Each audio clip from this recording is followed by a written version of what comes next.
That's basically but here we have our last turn for the lineups that we have here, at least. This is Maru, a guy who has so much hype around him, so many people talking about him.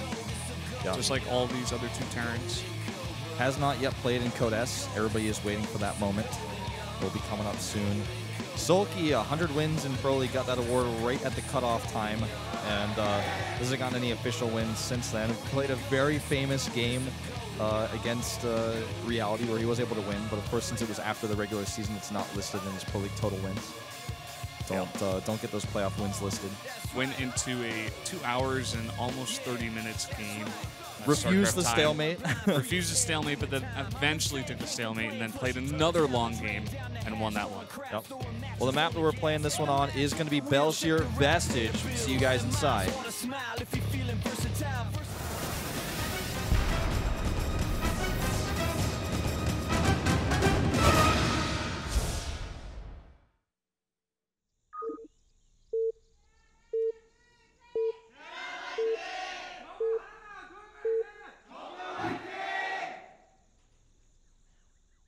LTA는 SKT1.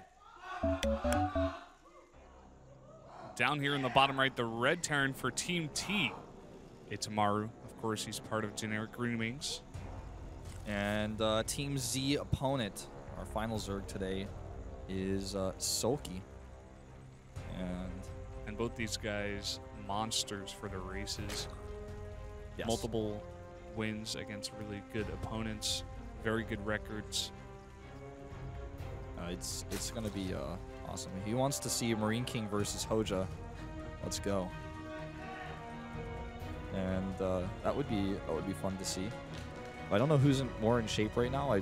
That's a really good question because Marine King's like a little bit. Yeah. If I think about it, I'm like Marine King's a little bit behind in some ways over Hoja, but Hoja's been like taking a step back and focusing more on coaching. So it could be a really fair and exciting match. I'd like to see that. That would be fun. Maybe it's like a secret at the end of all this. We get to see that match. Yeah. You know, after like the guest casters come in, like we get to see their match. And maybe tomorrow we have like 2 new guest casters and they do like another show match. That would be awesome.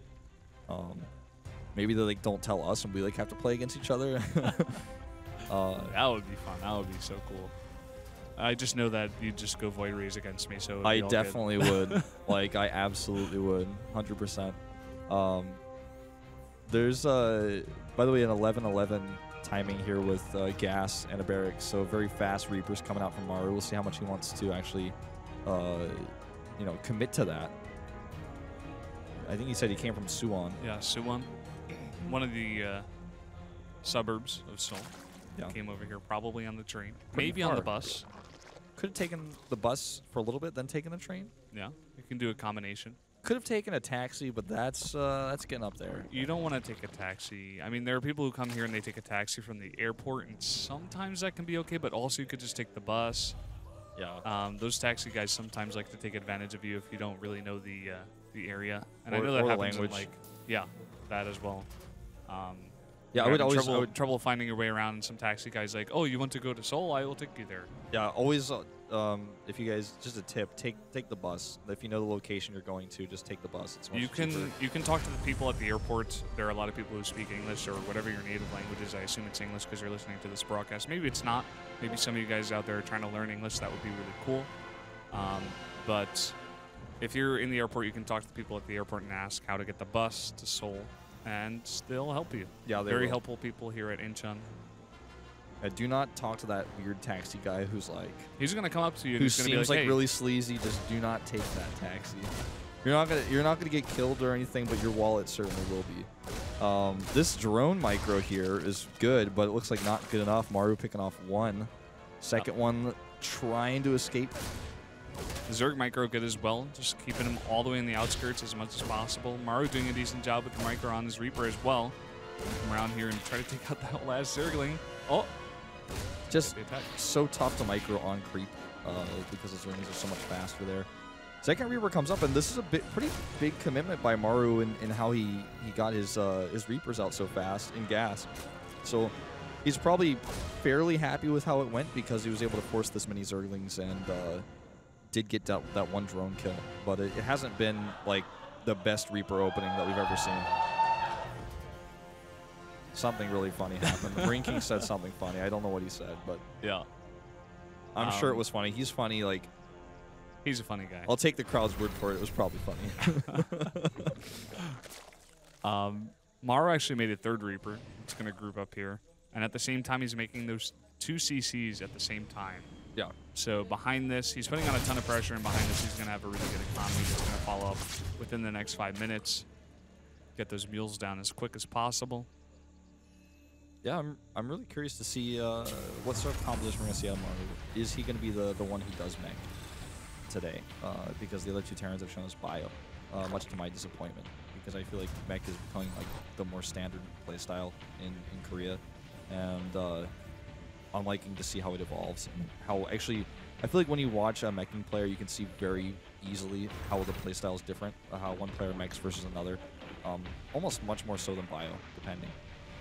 Yeah, that's actually a really good point. I mean, we were even talking about before about how Flash is a guy who likes to play mech all the time. Unfortunately, he didn't do that today, but he likes to be a lot more aggressive compared to other Terrans. You can just, like you said, you can tell the different kind of play styles within that mech play style. Yeah, like you look at a player like Reality who never attacks, for example, Yeah. it's very different. It ranges from like the most defensive player to the most aggressive player that we've seen probably in Pro League out of all the turns. Exactly. It looks like we are going to have mech because we don't have stim started. We don't have any additional marine production back at home. We don't have any factories added just yet, but we'll probably see that fairly soon. And we're going to have that aggressive style with the Banshees, the Hellions coming over here at the third base. How much damage is going to get done? The hatchery is actually starting to get down to 1,000 hit points now. And he's going to need a little bit more over there to defend. He's trying to spread that creep over. He's trying to get over there as much as possible. He lets the hatchery finish. He's probably going to come over here with a bunch of these queens and zerglings. Looks like they're going to come over here on the map. But with these Banshees coming out, he's going to have to get some detection over there as well.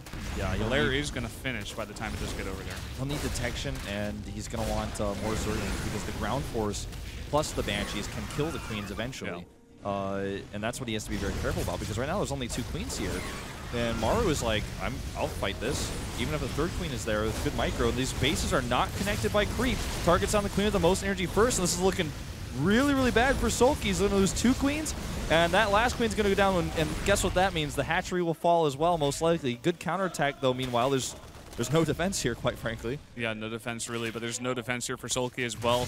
Maru realizing this, wants to try to go to the natural. He could just take out that hatchery, but deciding to try to do a bit more damage. And look at this, back at Maru's base, a lot of damage being done by these zerglings.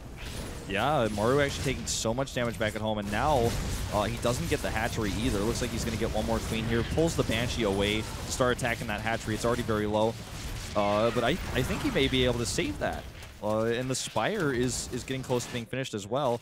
And by the way, back at home, he has transitioned into going down that biopath. You know, my theory, my assumption, my hypothesis on this game was incorrect. He's just lost so much. It would be basically impossible for him to mech with this type of economy anyways, because he's lost so many SCVs. Yeah, and these Zerglings are continuing to come over here. They're going to try to pick out that Hellion as well as sending a bunch over here to these SCVs. This is so annoying for Maru right now. His economy is losing so many of these SCVs over here. Almost loses in a mule as well. Spire finished now. He has 3 bases. He's getting saturated as well. 5 mutas now going to come out here. 7. Yeah, 7 in total. Looks like he's just waiting for more larvae to make the last of them. Third base didn't go down. You know, I think that Maru, when he decided to attack, he got a little bit overzealous when he went towards the natural instead of just killing the hatchery. Killing the hatchery was not even necessarily a sure bet, but it was much more realistic, I feel, than trying to go for the attack. I think he thought, wow, I might just kill him here if he has nothing.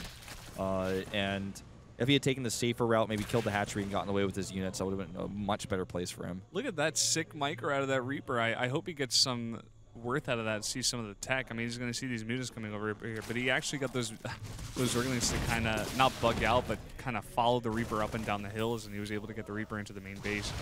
Really cool micro out of Maru here, but look at all of these mutas now in the natural of Maru. They're going to try to fight these Marines. This might just be game because he literally doesn't have enough anti-air. I mean, he's committed so much to his tech, so much to his Banshees and his Hellions, that by the time he started Marine production, which was very late, even so late that I thought he was meching, he just doesn't have the Marines. He didn't have his Marines until too late. Now he's losing everything he has. Banshee will go down as well. Nice positioning there on the Spore Crawler. It looks like he will eventually push this back. Will even save the CC possibly. Oh, he's going to try to bait that Widowmine shot into the Marines. He actually just takes it out. I mean, he survives here, right? But for how long? Yeah, that's the big question. I mean, he even lost the Banshees over there with the cloak. And now look at this, even more mutas and more Zerglings slipping in that little gap in those supply depots. And there's just not an answer here for Maru. Yeah, oh. That gap makes Maru about as happy as when my mom wanted to take me to the Gap store instead of the video game store in the mall, man. Like, he's just not happy about it. I feel that feel. Mom, I don't want to go to the Gap. I want to go to EB Electronics. I don't want to shop with you, Mom. Like, I just want to... Take me to the game store first, buy me a new game. I'll play on my Game Boy, walk around the mall, and be really happy. And I'm not going to bother you. I'm not going to complain. Mom, you got to get that build down. You got to do it in the right order. Do not want to go to Gap. I don't want to go to that makeup store. I don't want to go to the department store. I don't want to shop for your underwear. I don't want to see that. You know, it's really weird if I wait outside too. So like, I guess I'm just gonna go to the game store by myself, Mom. Like, Mom, why did you bring me here if you're not gonna buy me a game? Did I just go with you, Mom? Because I thought if I went with you, you might buy me a game. Because I was gonna beg and annoy you and tell you that if you bought me a game, I wouldn't do it. Is that why I went with you, Mom? Like, I'm not sure. The question of every gamer. And I think all of this starts with just one gap. Yeah. You got a gap in your supply depots. That's awful. All of a sudden turns into this. I mean, the gap in the supply depots wasn't even like what killed him, but it was almost the last nail in the coffin. Yeah. It just added like even more pressure than he was ready to deal with at that time. Don't forget that during this, Maru was ahead in upgrades, 1-1 versus no upgrades for the Lings, which is about to finish now. So then he's going to be fighting on equal upgrades for the first time. A Zerg player up 20 army supply, a rare sight to see. And really good splitting here, but it just doesn't look like it's going to be enough. Maru's just, even though it was like almost 1-for-1 every Baneling for every Marine, he just has too many mutas in the air, and GG. That's GG out of Maru, and Greencaster goes crazy, thought that was really funny. SoulKey, playing a very nice game, was able to hold off the harass and come back with his own harass against Maru. Look at this Team Z. Team Z, man. Up Team over Z. Team T so far. It's really, actually, really solid Zerg play today. The only player who really got bopped was Solar. And that was a bop. This also means that now the Team Z has the choice between Roar